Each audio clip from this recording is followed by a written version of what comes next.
Did you know that worldwide, over 1 out of 20 deaths is alcohol related? This brings the global annual death toll from drinking to a staggering 3 million lost lives. And while most of these deaths are the result of long-term health complications, nearly 30% are not. Today we'll explain why this is so and be taking a closer look at how all these people are tragically passing away. We'll also be looking at all the steps that governments and international organizations are taking to tackle the problem. We'll also be looking at why they're sadly failing and what could be done instead. Ladies and gentlemen, you will not want to miss today's video. Make sure to stay tuned. And just before we get into the video, if you click the link in the description, there's a link to a brand new free video that shows you all about the root cause of 99% of all drinking problems. All about something called the dark conditioning. And this will explain how you can get immediate control of your drinking in a fast and easy way using my breakthrough method, all without AA, willpower, rehabs, medication, therapists, and so on. I've taught this and worked with people from NASA, PayPal, Forbes, and Google, and in short, my new method works. So definitely click the link in the description to get access to that to watch after this video. So for most people, when they think about alcohol-related mortality, they think about liver disease. And indeed, liver disease is one of the leading ways alcohol kills. But it is far from the only way. As we'll see, it's not even the leading cause of death. According to the World Health Organization, the WHO, alcohol can kill prematurely in more than 200 different ways. You see,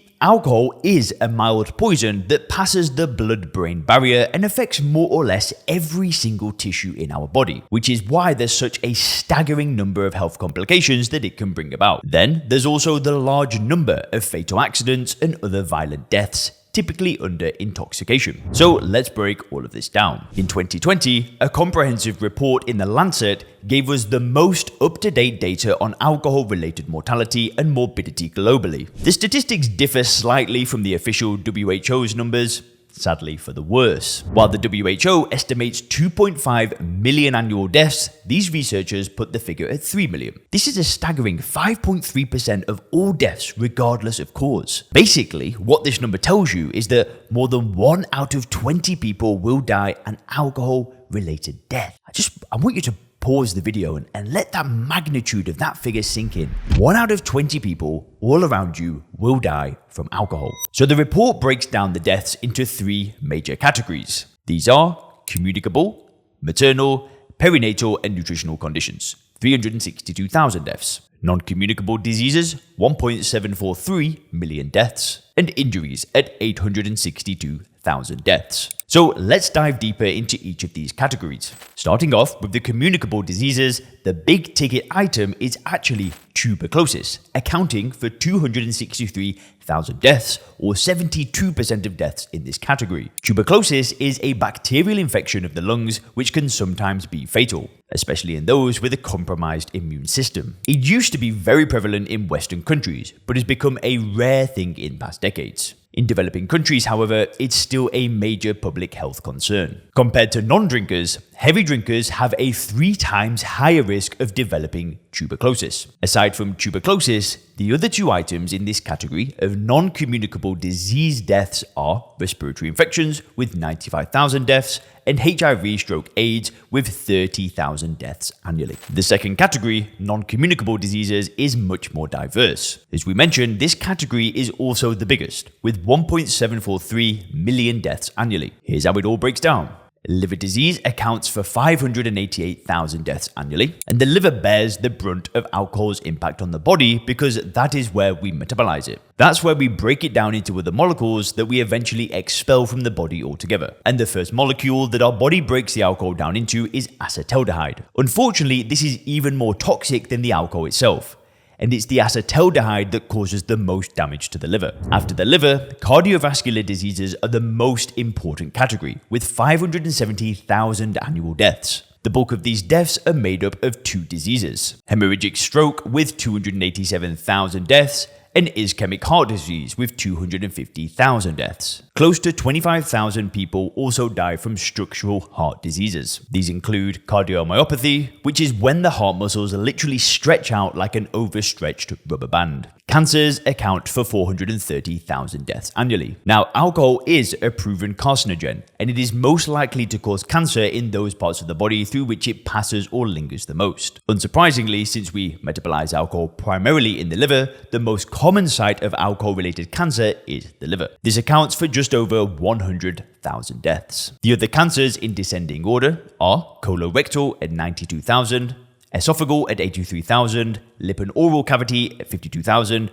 breast 42,000, other pharynx cancers 39,000, and larynx cancers at 21,000. So cancer accounts for roughly 24% of deaths in the non-communicable diseases category. The remaining deaths in this category of non-communicable diseases include things like pancreatitis with 28,000 and epilepsy with 16,000 deaths. There is also a category for, quote, alcohol use disorders, which is the scientific way of saying alcoholism. This accounts for 145,000 annual deaths. The third and final large category of alcohol-related deaths are not related to long-term health problems. What you have here are basically accidents and alcohol-related violence. The biggest chunk of these 862,000 deaths consists of road injuries. That is drunk driving. This claims the lives of 371,000 people. Alcohol-related suicides come in at a staggering 147,000 deaths, followed by homicides at 87,000. 79,000 people die from falling while drunk each year,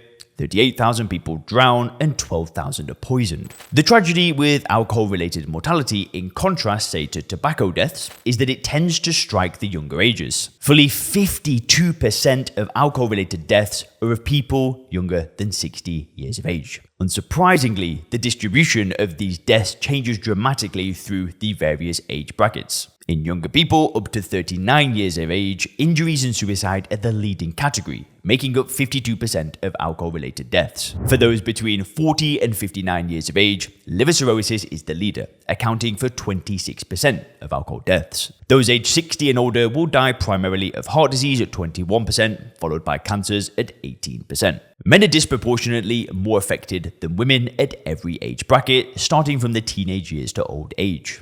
According to the WHO, 7.7% of all men's deaths are alcohol-related, whereas for women, this figure is 2.6%. Now, in terms of geography, the leading countries in alcohol-related mortality are the former Soviet republics. The small nation of Moldova is the world leader in alcohol-related deaths, followed by Belarus, Russia, and other ex-Soviet countries. As you can see on this colored map, over 78 people from every 100,000 men, women, and children die in these countries from alcohol every year. There are also about a dozen sub-Saharan African countries, like Nigeria, that have similar mortality rates. The deaths in the United States and Western Europe are at markedly lower levels, mostly between 37 and 54 deaths per 100,000. But this is not necessarily because people in these countries drink that much less. A lot of it does have to do with access to better medical interventions. While these can extend one's lifetime and suppress the mortality figures, they can't really do much to improve quality of life. So you have drinkers living longer, but often in appalling health. Now, in response to this massive public health problem, governments around the world have adopted a wide range of measures and policies. The most common of these are high taxation rates, heavy regulation of the alcohol industry, banning or heavily regulating advertisements for alcohol, restricting the sale of alcohol to certain hours of the day, banning consumption in public places, strict penalties for violations like drunk driving or selling alcohol to minors. In line with this, the members of the WHO in 2010 adopted a, quote, global strategy to reduce the harmful use of alcohol. The document outlines 10 recommended target areas, which are basically a rehash of the policies that we just described. So as you've probably already figured out from the statistics in today's presentation, these government policies have generally been a failure, a massive failure. And if you ask me, one of the reasons is because they're based on coercion. It's the hammer approach couched in nice-sounding buzzwords like enforcement, commitment, or surveillance. And no matter how much you coerce people into not doing something, they will always do it if they believe that it will give them some kind of pleasure or benefit. Which is why, even if you completely outlaw alcohol, like we did during the Prohibition, people will still drink, even if it means possibly going to prison. Our prisons are filled with people who have violated drug laws for possession of substances that are completely illegal. Another policy that has failed is the promotion of fear. This has been especially relevant in tobacco campaigns. not so much in alcohol. The reason, possibly, is partly because tobacco is at this point heavily stigmatized, whereas alcohol is still more or less socially acceptable. So, governments are more comfortable putting disgusting photographs on cigarette packets instead of wine bottles. Even though, by some metrics, like total number of life years lost, alcohol is as destructive to human life as tobacco. But fear as a policy has failed just as spectacularly as coercion, and smokers probably don't even look at the photos anymore. They've become completely desensitized to them. And ladies and gentlemen, I want to be clear about one thing. The reason I made today's video is not to scare you. I know very well that fear tactics don't work. This video is to simply educate you. But what is the answer to this problem? What does work? Well, it's actually surprisingly simple. It's changing people's perception of alcohol. This way, you don't need to punish them, you don't need to give them the harsh taxes, and you don't need to restrict what they're doing. If people simply saw alcohol for what it was, they wouldn't want to drink. Simply give them the tools necessary to recast alcohol and their relation to it. And if they do that properly, their desire to drink will melt away. Now, if you want to see how to do that, you need to click the link in the description to watch that video that I just told you about. It will change your life forever. Have a great day.